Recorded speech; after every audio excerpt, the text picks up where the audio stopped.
رات کے 12 بجنے سے کافی پہلے میں گھر سے نکل آیا۔ رائفل میرے ہاتھ میں تھی۔ 5 ہی منٹ میں حاجی سلطان کے باڑے پر پہنچ گیا۔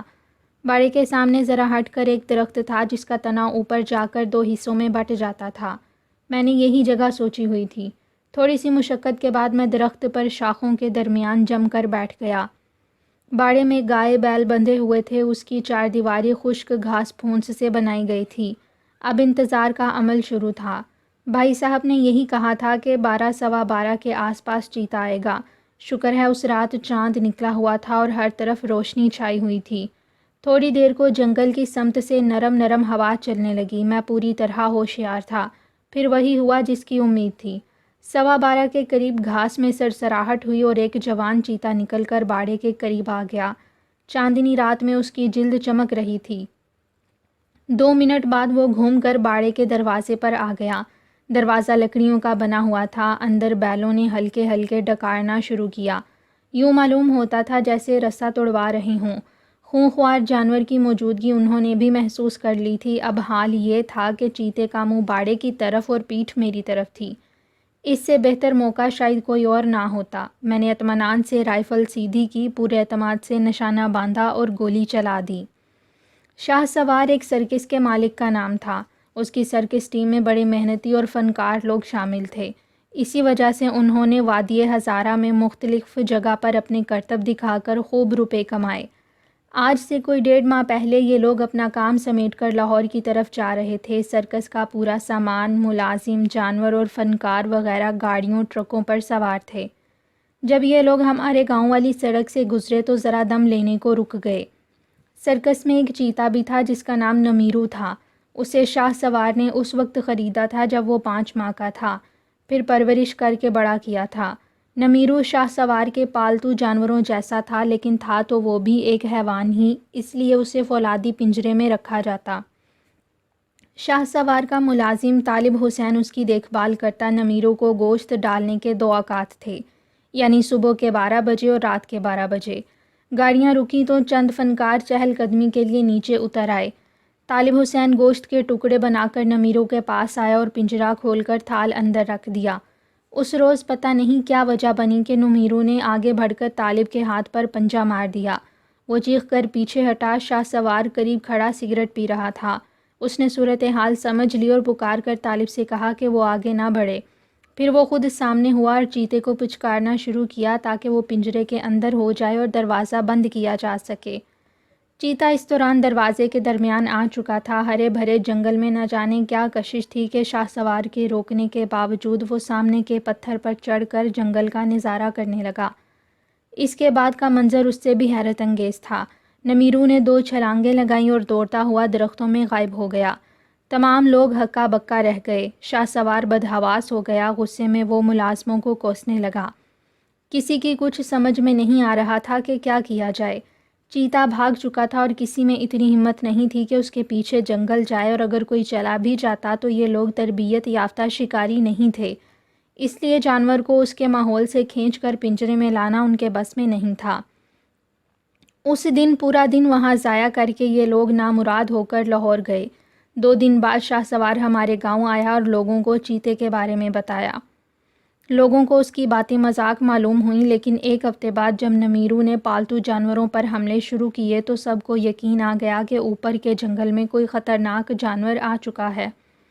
ہمارا گاؤں بہت ہی خوبصورت مقام پر آباد ہے۔ کھلی زمین ہے جسے چاروں طرف سے اونچے درختوں نے گھیرا ہوا ہے۔ ساتھ سے سڑک گزرتی ہے جو پورے پہاڑ کے ارد گرد گھوم کر کئی میل آگے سیدھی ہوتی ہے۔ اس سڑک پر 3 اور بھی دیہات آباد ہیں۔ دیہاتوں سے اوپر جنگل شروع ہو جاتا ہے جو پہاڑ کی چوٹی تک پھیلا ہوا ہے اور نہ جانے کتنا بڑا۔ جنگل میں درختوں، جھاڑیوں اور بیلوں کے درمیان گڑھے اور چھوٹے غار ہیں۔ انہی میں کہیں چیتا چھپا ہوا تھا، لیکن کہاں یہ کسی کو پتہ نہیں تھا۔ جنگل سے لکڑیاں کاٹنا منع ہے اور یہ پابندی محکمہ جنگلات نے لگا رکھی ہے۔ ہمارے لیے اس پر عمل کرنا ضروری ہے، اس لیے اپنی ضروریات کے لیے ہم نچلے علاقوں میں جاتے ہیں اور یہ آنا جانا ہر وقت لگا رہتا ہے۔ جنگلی ماحول میں آنے کے بعد نمیرو کے فطری جذبات جاگنے شروع ہوئے اور اس نے اپنے باپ دادا کا پیشہ یعنی کمزور جانوروں کا شکار کرنا شروع کیا۔ اس سلسلے میں پہلی واردات برابر والے گاؤں میں ہوئی۔ آدھی رات کو وہ نیچے اترا اور ایک کتا دبوچ کر لے گیا۔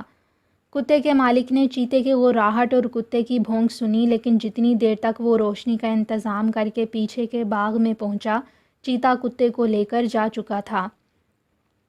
2 دن کے بعد ایک اور واردات ہو گئی۔ ایک گاؤں میں آبادی کے کنارے پر بکریوں کا باڑا تھا۔ چیتا رات کو آیا، زوردار پنجے سے بکری کو ہلاک کیا اور گھسیٹتا ہوا پہاڑ کی سمت چڑھ گیا۔ گھر کا مالک اپنے بیٹوں کے ساتھ ڈنڈے لے کر نکلا، لیکن چیتا جا چکا تھا اور راستے پر صرف خون تھا۔ باقی بکریوں میں سے 2-3 زخمی تھیں۔ پھر یہ معمول ہو گیا کہ ہر 2-2.5 دن کے بعد کسی نہ کسی گاؤں میں کوئی واردات ہو جاتی۔ اب لوگوں نے بھی اس طرف توجہ دی، لیکن چونکہ پہلے اس نوعیت کا کوئی واقعہ نہیں ہوا تھا، اسی لیے کسی کو سمجھ نہ آئی کہ کیا کیا جائے۔ چیتے نے 2 وارداتیں ہمارے گاؤں میں کی تھیں۔ ایک تو منّے کی مرغیاں ہلاک کیں اور دوسرا مولوی صاحب کی بکری کو مارا۔ منا 11-12 سال کا ایک لڑکا تھا۔ اس نے صحن میں مرغیوں کا ڈربہ بنایا ہوا تھا جس میں 4 مرغیاں تھیں۔ چیتا اندھیرے میں کسی وقت وہاں پہنچا اور پنجے سے جالی پھاڑ دی۔ مرغی بہت کمزور دل پرندہ ہے، انہوں نے جو اتنی بڑی بلی دیکھی تو کٹ کٹ کر کے شور مچا دیا۔ چیتا اسی ہنگامے میں گھبرا گیا۔ وہ کوئی مرغی تو نہ پکڑ سکا، لیکن زوردار پنجوں سے ان کے ٹکڑے کر گیا۔ اگلی رات وہ پھر آیا۔ اس مرتبہ شکار مسجد کے مولوی صاحب کی بکری تھی۔ مولوی صاحب ناشتے میں بکری کا دودھ پیتے تھے، انہیں اس کے مارے جانے کا بہت افسوس تھا۔ وہ بار بار میرے بڑے بھائی صاحب کی توجہ دلاتے کہ اگر یہ چیتا آدم خور بن گیا تو کیا ہوگا، لہٰذا جلد سے جلد اس کے مارے جانے کی فکر کی جائے۔ اصل غم اس بات کا تھا کہ اب دودھ انہیں خریدنا پڑتا تھا۔ بہرحال گاؤں کے دوسرے لوگوں کے کہنے سے بھی بھائی صاحب اس بارے میں فکر مند ہوئے۔ ان کے پاس اپنی رائفل تھی جس کا لائسنس انہی کے نام پر تھا۔ وہ چند جوانوں کے ساتھ اوپر کا چکر لگا کر آئے۔ اس دن انہیں کچھ نہ ملا۔ اگلے روز پھر گئے، لیکن پھر ناکام واپس آئے۔ جلد ہی انہیں احساس ہو گیا کہ یہ طریقہ فضول ہے، اس طرح چیتا نہ ملے گا اور وارداتیں ہوتی رہیں گی۔ انہی دنوں ایک صبح ہم باغ میں بیٹھے چائے پی رہے تھے، اتفاق سے منا بھی 10 بجے کا وقت ہوگا، کبھی کبھار کوئی گاڑی سڑک سے گزر جاتی تھی۔ کل شاہ سوار پھر آیا تھا، بھائی صاحب بولے۔ اچھا، مجھے نہیں پتا، یہ اس کا 5واں چکر ہے۔ کیا کہتا تھا؟ وہی جو وہ پہلے دن سے کہہ رہا ہے، چیتا لا دو، زندہ یا مردہ۔ بھیا ایک بات تو بتائیں، پوچھو، مجھے سمجھ نہیں آتی کہ مردہ چیتے کا وہ کیا کریں گے۔ مردہ جانور بڑے کام کا ہوتا ہے، بعض اوقات اس کی قیمت زندہ سے بھی زیادہ بڑھ جاتی ہے۔ سرکس والوں کا جو جانور مر جائے وہ اسے سائنسی تحقیق کرنے والوں کو بیچ دیتے ہیں۔ وہاں یہ کس کام آتا ہے؟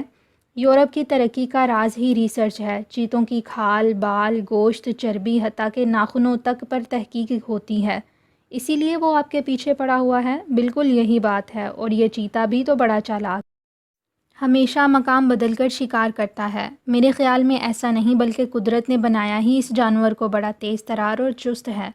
کچھ بھی ہو، آبادی کا بڑا نقصان ہو رہا ہے۔ اور کیا یہ واقعی آدم خور بن سکتا ہے؟ بھائی صاحب نے اس سوال کا جواب نہیں دیا، تھوڑی دیر خاموش رہے، پھر کہنے لگے، چیتے کا اگلا شکار گولڈن ہوگا۔ آپ کیسے کہہ سکتے ہیں؟ بس میرے دل میں بار بار خیال آتا ہے۔ خیال غلط بھی تو ہو سکتا ہے۔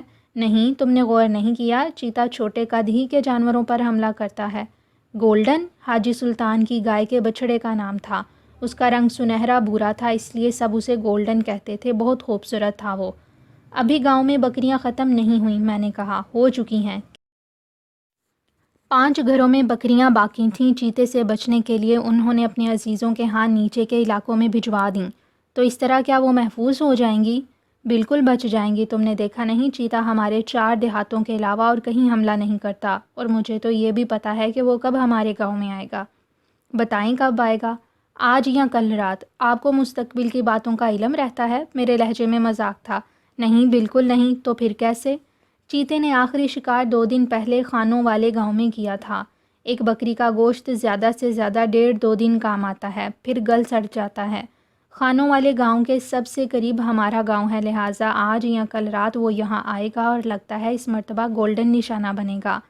ہمارے ہی گاؤں میں کیوں؟ کہیں اور کیوں نہیں؟ میں نے پوچھا۔ باقی دونوں دیہاتوں میں شادیاں ہو رہی ہیں، لوگ رات بھر جاگتے ہیں، ڈھول پیٹا جاتا ہے، پٹاخے چھوڑے جاتے ہیں۔ چیتا اس سب شور و غل سے ڈرتا ہے، لہٰذا وہ وہاں نہیں جائے گا۔ آپ نے حاجی سلطان کو کیا مشورہ دیا؟ سب بیکار ہے۔ کیوں؟ کیسے؟ گاؤں میں میرے سوا کسی کے پاس ہتھیار نہیں ہے اور چیتا جنگل کے شاہی خاندان کا فرد ہے۔ وہ ڈنڈوں، ناروں اور پتھروں سے نہیں۔ کچھ دیر سکوت رہا، پھر میں نے کہا، آپ نے غور کیا ہے کہ چیتا صرف رات ہی میں شکار کرتا ہے؟ بالکل کیا ہے، اور اس کی وجہ شاہ سوار نے ہمیں بتائی تھی۔ وہ کیا؟ چیتے کو خوراک دن اور رات کے 12 بجے ڈالی جاتی تھی۔ دن کو تو وہ چھپا ہوتا ہے، لیکن آدھی رات کو اسے خوب بھوک لگی ہوتی ہے۔ چیتے نے اپنے تمام شکار رات 12 بجے کے آس پاس کیے ہیں۔ اس مرتبہ میں اسے شکار کروں گا، میں نے پرعزم لہجے میں کہا۔ تم؟ بھائی صاحب نے میری بات سن کر کہکہا لگایا۔ لیکن تم پہلے رائفل چلانا تو سیکھ لو۔ میں نے نشانے بازی کی اچھی بھلی مشق کر لی ہے۔ غلط، بالکل غلط، آپ تو بچپن ہی سے مجھے کچا سمجھتے ہیں۔ جب گولی چلتی ہے تو رائفل کو جھٹکا لگتا ہے، ایسے میں اسے کندھے پر جمائے رکھنا ہی کمال ہے، اور تم ابھی اس کمال میں ادھورے ہو۔ میں نے ان کی اس بات کا مناسب جواب دیا۔ اس کے بعد اسی طرح کی اور باتیں ہوتی رہیں، اور پھر بھائی صاحب اٹھ کر اندر چلے گئے۔ اتفاق سے مغرب کے وقت انہیں بخار ہو گیا۔ عشاء کے وقت ہم نے تھرمامیٹر لگایا تو پتہ چلا کہ 102 بخار ہے۔ بھائی صاحب کو عام طور پر بخار نہیں ہوتا، اور اگر سال میں ایک آدھ مرتبہ کبھی ہو جائے تو بہت شدید ہوتا ہے۔ انہیں جو دوائی دی گئی اس میں نیند کا اثر تھا، جس کی وجہ سے وہ رات کی نماز پڑھ کر سو گئے۔ میں نے اپنے لیے یہ موقع مناسب سمجھا اور 12 بجے سے بہت پہلے رائفل لے کر حاجی سلطان کے باڑے پر پہنچ گیا۔ اب مجھے چیتے کا انتظار تھا۔ گولی چیتے کی ریڑھ کی ہڈی پر لگی، وہ داڑھ کر اچھلا اور رخ بدل کر پیچھے دیکھنے لگا۔ اندھیرے کے سوا کچھ نظر نہ آیا۔ بیلوں نے اور بھی زیادہ ڈکارنا شروع کر دیا۔ چیتا پھر دوبارہ دروازے کی طرف سیدھا ہو گیا۔ میں نے دوسری گولی داغی، یہ بھی پہلی کے ساتھ لگی۔ وہ پچھلی ٹانگوں پہ جھک گیا، اب سارا بوجھ اگلے پنجوں پہ تھا۔ تھوڑے سے وقت کے بعد اس نے شکار کا ارادہ چھوڑا اور اسی طرف سرکنے لگا جہاں سے آیا تھا۔ اب اس کے جسم کا زاویہ بدل گیا۔ میں نے تیسری گولی چلائی جو سینے اور پیٹ کے درمیان لگی۔ اگلے ہی لمحے چیتا لمبی گھاس میں غائب ہو گیا۔ 10 منٹ میں نے درخت پر انتظار کیا، پھر اتر کر گھر واپس آ گیا۔ بھائی صاحب گہری نیند سوئے ہوئے تھے، لیکن میں ساری رات جاگتا رہا۔ صبح نمازیوں کی ایک ٹولی اس سمت گئی جہاں رات گولیاں چلی تھیں۔ باڑے سے 50 گز کے فاصلے پر نمیرو مردہ پڑا ہوا تھا۔